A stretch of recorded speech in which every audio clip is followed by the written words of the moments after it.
टिक talker Hareem Shah अपनी हाल ही में viral होने वाली नाजेबा वीडियो से मुतल्लिक गुफ्तगू करते हुए जज्बाती हो गई।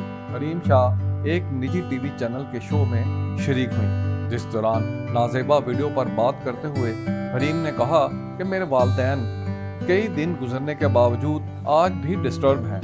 उन्होंने अब तक मुझसे फ़ोन पर बात नहीं की।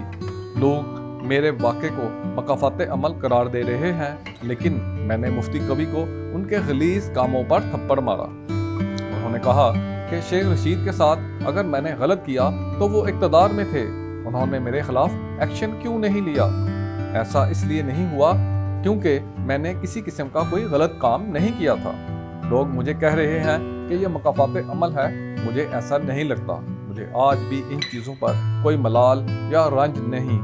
लोग जो भी मर्जी में आए कहें, मैं कभी लोगों की बात पर शर्मिंदा नहीं होती।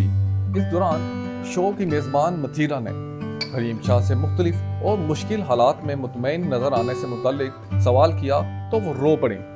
मेज़बान ने हरीम शाह को चुप करवाने की कोशिश की, लेकिन वो चुप होने का नाम ही ना ले रही थी, जिस पर मेज़बान को प्रोग्राम में ब्रेक लेना पड़ी। शो जब दोबारा शुरू हुआ तो हरीम शाह ने अपनी साथी टिक टॉकर संदल खटक को जिस्म फरोश औरत करार दिया। उन्होंने इंकशाफ किया कि संदल की शादी हो चुकी है, उसके शोहर फ्रांस में है, संदल उसको पैसे कमा कर भेजती है।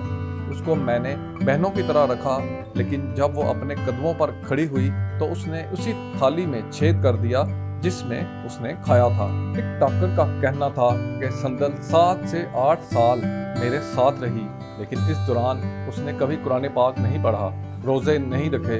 वो आज लोगों की हमदर्दी उठाने के लिए खाना काबा चली गई है।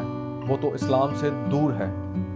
शोहर से मुतल्लिक हरीम ने कहा कि शोहर सच्चे हैं, जो भी करते हैं दिल से करते हैं। मैं उनकी इकलौती बीवी हूँ। मैं अपने बच्चों के लिए बहुत फ्रेंडली रहूँगी।